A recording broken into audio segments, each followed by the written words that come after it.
started. My name is Treasure Tubbs. I'm in the Speech 106 online class. This is my informative speech. Whether you are raised in a church or not raised in a church, believe in God or simply do not, living in America, we have all most likely heard of the Holy Bible and the so-called famous stories it holds inside. Adam and Eve, Noah's Ark, Jonah and the well, and so on. We pretty much can give a brief summary about each one, but could we take it any farther than just that? Whether they did actually occur or did not, what made that particular story earn a spot in God's holy word? An understanding of the depth of one of these stories is what I have chosen to share with you all today. And I have chosen to use the book of Job, who in chapter 1, verse 1, is described as the perfect man. Okay, so we think we get it. Job was a faithful servant. The devil claimed he was only that way because of his earthly possessions. God allows the devil to tempt Job. Job remains faithful. End of story. But I want you to see what more we can find out by diving deeper into this scenario. What was it that made Job this perfect and upright man in the first place? Job was wise. Now, I don't mean he could do a calculus problem in his head without a calculator. What I do mean is that Job recognized the fear of God as the beginning of wisdom. Job was aware of the power that God has. He was aware that he is not to be compared to God because he is less than while God is greater. He was aware of the sinful nature of human beings, and at that time, the sacrifices were made to not have that sin crowding their life. Job had the faith that God loved him and had only the best sought out for his life. Now we reach the part where the devil asserted that Job lived righteously only because he was blessed. The devil was right in saying that Job was blessed. Not only was he wise, he was wealthy, he had a wife, 10 children, and livestock. In today's terms, Job had it all. To go even further, Job's 10 children were made up of 7 sons and 3 daughters. The significance is that numbers 7 and 3 often represented completion or perfection. Basically, he had the perfect number of kids. In chapter 1, verse 11, Satan spoke to God, "But put forth thine hand now, and touch all that he hath, and he will curse thee to thy face."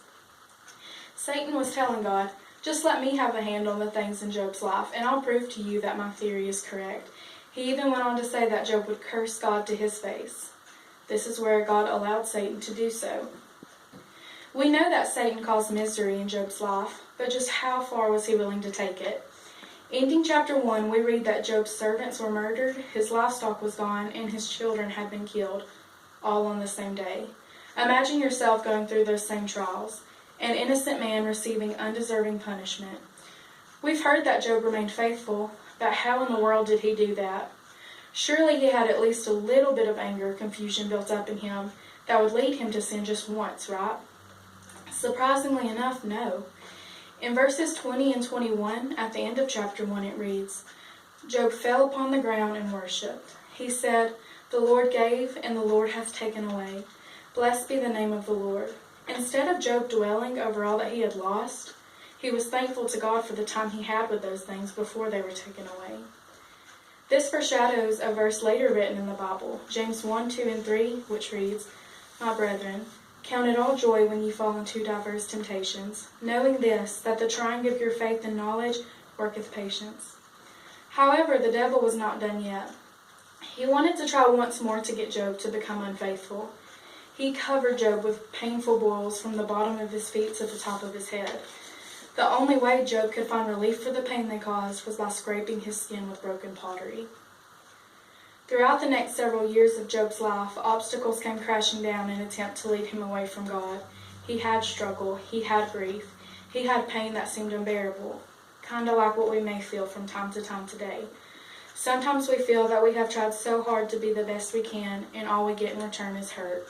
Sometimes that makes us want to give up and think that no good could come from this.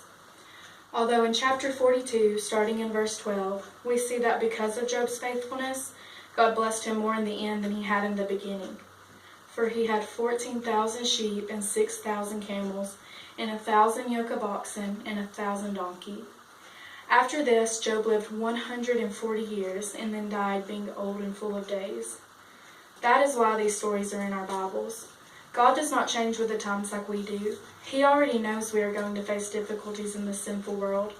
That is why he used one of his greatest servants to show us just how much greater our outcome can be if we keep our faith in him. That's all.